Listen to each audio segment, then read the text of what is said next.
L'idée était de faire une photographie un peu de ce qui se passe dans le secteur de la transaction immobilière, d'anticiper les mutations. Et ce que j'ai en tout cas noté dans le travail qui a été fait, c'est que d'abord, on a maintenant une majorité de travailleurs indépendants, donc agents commerciaux, dans le domaine de la transaction immobilière.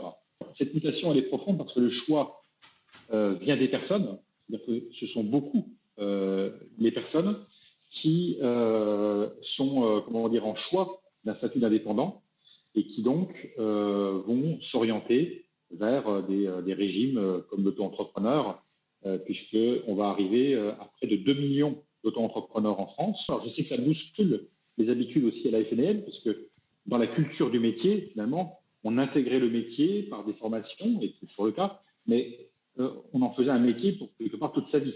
Et puis on a vu arriver petit à petit des personnes venant d'autres métiers, se formant et arrivant dans d'autres systèmes.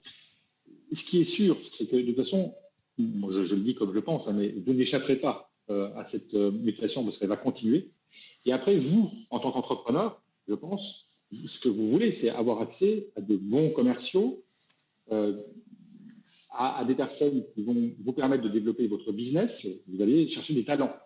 Et ces talents, ils ont choisi un statut. Et donc, vous êtes aussi face à cette réalité.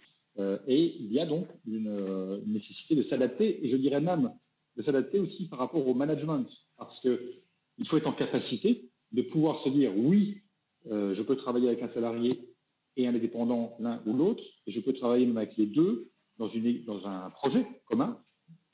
Et comment je vais sécuriser cette relation? Ne pas penser que risque, parce que si je pense uniquement risque, certes, il y a des risques de requalification, bien sûr, mais si je pense que risque, je ne saisis pas les opportunités qui sont devant moi.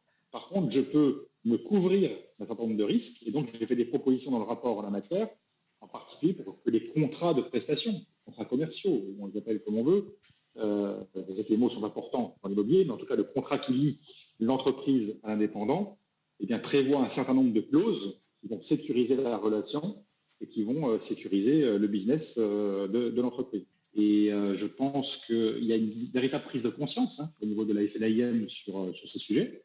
Et il y a peu de fédérations en France qui, comme vous, cherchaient à anticiper les sujets. Donc déjà, il faut saluer cela. Tout le monde ne fait pas ce travail.